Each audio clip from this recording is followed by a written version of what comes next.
Mesurez avec soin la longueur et la largeur de la feuille d'aluminium, puis découpez-la avec les ciseaux. Notez les valeurs de mesure et la marque commerciale. Remplir le cylindre et le bécher avec de l'eau et sortez-les du bain conjointement de sorte que l'eau ne puisse sortir du cylindre. Il ne doit y avoir aucune bulle d'air dans le cylindre. Vous pouvez laisser le bécher plein aux 2/3. Construisez le montage pour récupérer un gaz par déplacement d'eau. Installez l'extrémité en J du tuyau sous le cylindre. Introduire la solution HCl dans l'Erlenmeyer, puis complétez votre montage. Insérez la feuille d'aluminium dans l'Erlenmeyer et fermez hermétiquement avec le bouchon à l'extrémité du tuyau. Un dégagement gazeux se produira. Lorsque la réaction est terminée, déplacez vers le haut ou le bas le cylindre pour que le niveau du liquide à l'intérieur soit égal à celui à l'extérieur.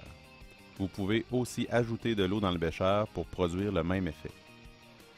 Mesurez maintenant et notez le volume de gaz dégagé, la température de l'eau considérée comme égale à celle du gaz dégagé, puis préparez-vous à prendre la pression atmosphérique à l'aide du baromètre.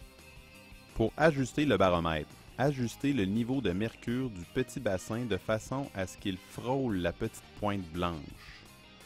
À l'aide de la vis, déposez le bas du vernier directement sur le ménisque de mercure. La mesure avant la décimale se prend sur la règle, vis-à-vis le zéro du vernier. La décimale se prendra sur le vernier, à l'aide de la marque qui se poursuit parfaitement sur la règle. Vous devrez corriger votre pression en fonction de la température de la pièce et de la table de valeurs fournie au laboratoire.